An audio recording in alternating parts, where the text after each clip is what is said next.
بسم الله الرحمن الرحيم।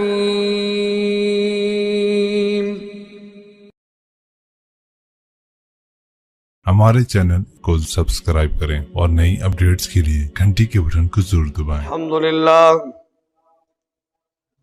अल्हम्दुलिल्लाह नहमदुहु व नस्तईनुहु व नस्तगफिरुह व नु'मिनु बिही व नतवक्कलु अलैहि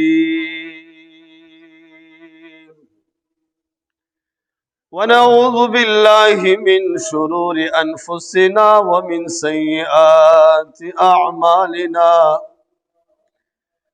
मन यहदिहिल्लाहु फला मुदिल्ल लहु व मन युद्लिलहु फला हादिय लहु।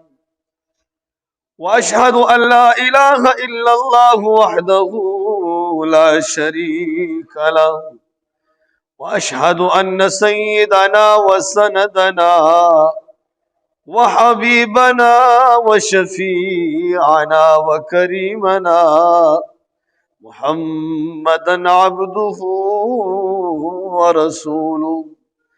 अम्मा बअदु फ़अऊज़ु बिल्लाहि मिनश शैतानिर रजीम। बिस्मिल्लाहिर रहमानिर रहीम। व इज़ यरफ़अु इब्राहीमुल क़वाइद मिनल बैति व इस्माईल रब्बना तक़ब्बल मिन्ना इन्नका अंतस समीउल अलीम। अस्तग़फिरुल्लाह ली व लकुम व लिसाइरिल मुस्लिमीन फस्तग़फिरूहु इन्नहु हुवल गफूरुर रहीम। सदक़ल्लाहुल अज़ीम। दुरूद शरीफ व अल्लाहुम्मा सल्लि अला मुहम्मद व अला आलि मुहम्मद कमा सल्लैता अला इब्राहीम व अला आलि इब्राहीम इन्नका हमीदुम मजीद। अल्लाहुम्मा बारिक अला मुहम्मद व अला आलि मुहम्मद कमा बारकता अला इब्राहीम व अला आलि इब्राहीम इन्नका हमीदुम मजीद। द जुमे मुबारक ورځ ده او د رمضان المبارک میاشت ده. ما ستاسو وړاندې د عبادت د قبولتیا د پاره د ابراهیم علیه السلام یو دعا ستاسو وړاندې ولوستله. د آخري ورځ ده، دې کې به د عبادت د قبولیت دعاګانې کوي. یو میاشت موږ عبادت وکړو، اوس دا عبادت قبلولو کار د الله دی. په دې عبادت کې کوتاهي شوي، د کوتاهي ختمولو والا ذات د الله دی. انسان کمزورې دی، د انسان عبادت هم کمزورې دی. الله لوی ذات دی، داغي قبولیت هم لوی دی. نو موږ به دعاګانې په نن ورځ کې ډېرې زیاتې کوو. ابراهیم علیه السلام بیت الله شریف جوړی، پیغمبر دی.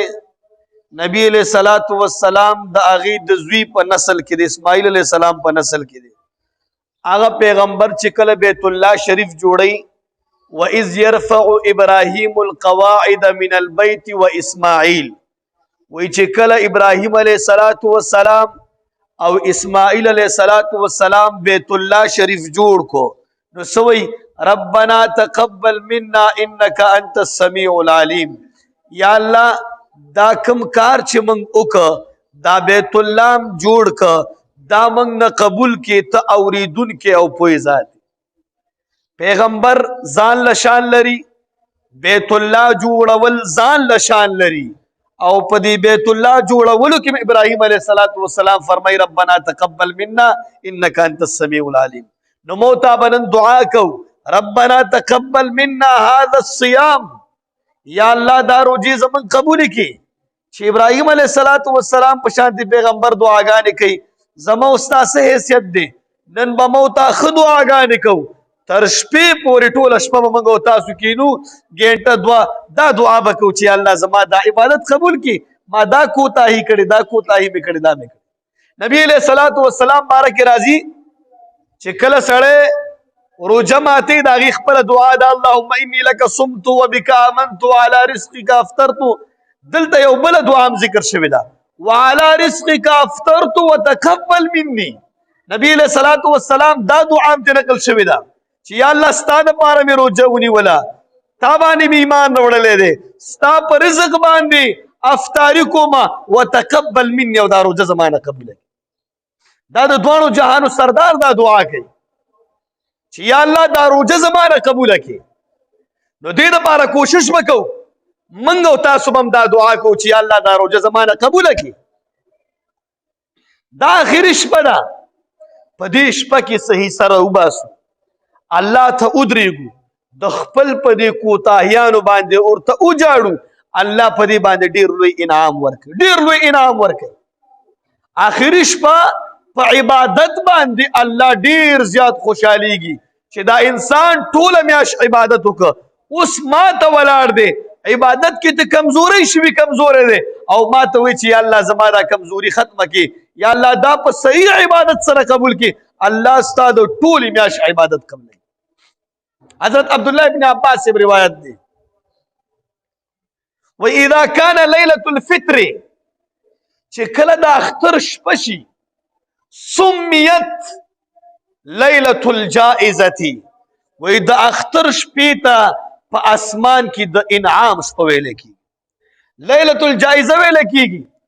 ټول فرشتي په دې باندې په دې شپه کې لیلۃ الجائزه کې د انعامات باران په انسانانو باندې کوي. الله پاک د طرفه اعلانات کیږي، خو په دې اعلاناتو کې چې موتا په بازارونو کې ونه ګرځي، سوداګان چې موتا ختمي کړي، بدبختی دا ده چې موتا سودا آخر شپې ته پریدو، موتا سودا دویم شپې ته پریدو، نو بیا هلته غوبل ټوله شپه موتا بیا بازار کیو او 3 بجې منګ راشو سحر منظم اونکو او بیا د اختر مستلتا. ابو هريره رضی اللہ تعالی عنہ فرمائی دا اختر په شپه باندې یغفر لهم فی آخر لیلة، د ټول روزدارو بخنه په آخري شپه کې کیږي، د ټول روزدارو. یو صحابي تپوس کوي اے د الله رسوله اهي لیلة القدر، د ټول روزدارو دا مغفرت چې الله کوي دا به لیلة القدر. نبی علیہ الصلوۃ والسلام فرمای لا ولكن العامل انما يوفى اجر اذا اخذ عمله. نه لیلة القدر باندې وی قانون داسې دی چې یو مزدور د خپل مزدوری وکي دته په آخري ورځ باندې پوره بدله ملاوي. دا قانون دی. په دنیا کې چې بعض ټیم کې سړی ټیکدار کار کوي لګ لګ پیسې چې ورکی، خو چې کله کار ختمیږي بیا ول ټولې ورکی. الله پاک نبی علیہ الصلوۃ والسلام فرمایي چې نه الله په آخر شپه باندې ټوله مزدوری مزدور ته ورکوي، کیسه اخلاص. تاسو تمام مشهور حدیث ویلو نبی علیہ الصلوۃ والسلام فرمایي هر شپه د رمضان کې یو روایت د حسن صاحب دی 70,000 کسان وي الله د هغې مغفرت کوي، د جهنم نه هغې ته نجات ورکوي. یو روایت کې 6 لک کسان راغلي، په یو روایت کې 10 لک کسان راغلي هر شپه، او په آخري شپه باندې دا ټول برا جمع کوي الله پاک لکه 10 لک کسان هر شپه ده، نو په آخري شپه باندې 3 کروڑ کسانو مغفرت الله کوي او هغه د جهنم نه ساتي. په دې آخري شپه باندې موږ عبادت وکړو، د ټولو یګ مش مغفرت الله کوي. الله په انتظار وي چې دې سړی ټوله میاشت ماته عبادت وکړه، اوس زمانه دعا غواړي او که نه غواړي، اوس دا په بازار کې ګرځي او که دا په کور کې په مصلی باندې یو ګنټه دوه ناسته چې یا الله زه خو ډېر کمزوری یم. هر سړي ته د خپل د عبادت پته ده، ما ته د خپل د عبادت پته ده او تاسو ته د خپل د عبادت پته ده. نو چې زموږ عبادت دومره کمزوری دی نو په دې کې موږ دعاګانې به څومره کوو. ابو امامه رضی الله تعالی عنه یو صحابي دی، هغه فرمایي چې نبی علیہ الصلوۃ والسلام فرمایي چې چا 2 شپو کې د عبادت په نیت باندې دا ویښ پاتې شو، 2 شپې پوره شپه مو ویښ مه پاتې کېږه، څه ساعت ویښ پاتې شو، 2 شپې یو د ورکوټ اختر شپه او یو د غټ اختر شپه. ابو امامه رضی الله تعالی عنہ فرمای رسول الله مبارک فرمای چې د زړه با په هغه ورځ باندې ژوندې چې په کوم ورځ باندې ټول زړه مړی د قیامت په ورځ.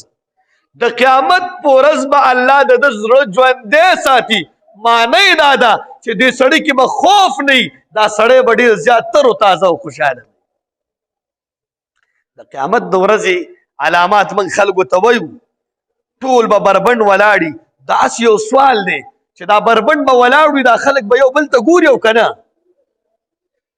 دا به دومره هیبت وي دا نور خبرې پرېږدئ جهنم او جنت دومره هیبت به وي چې سړي ته به سړی نه ښکاري ښځې ته به ښځه نه ښکاري سړي ته به ښځه نه ښکاري. لکه په دې ټایم کې سړی ته ولاړ یو سړی ته وایي زوی د مړ شو سړی حیران پاتې شي. دا د دنیا یو علامت دی. په آخرت کې دا سړی به بالکل داسې نو دغه ورځ باندې به الله تا تر او تازه ساتي. الله پاک به تا خوشحاله ساتي. ستا زړه به په سکون کې ساتي. دا هله چې ته کله په دې شپه باندې د الله عبادت وکړي. دا د نبی علیه الصلاة والسلام حدیث مبارک دی. یو بل حدیث درته بیان کوم. حضرت عبدالله ابن عمر رضی الله تعالی عنہ صحابي دی. د عمر صاحب زوی دغه فرمایي وایي 15 شپې چې چا عبادت وکړي 15 شپو کې الله به د هغې دعا نه رد کوي. یو د جمعې شپه باندې چې کوم سړی دعا کوي د ده دعا الله پاک نه رد کوي.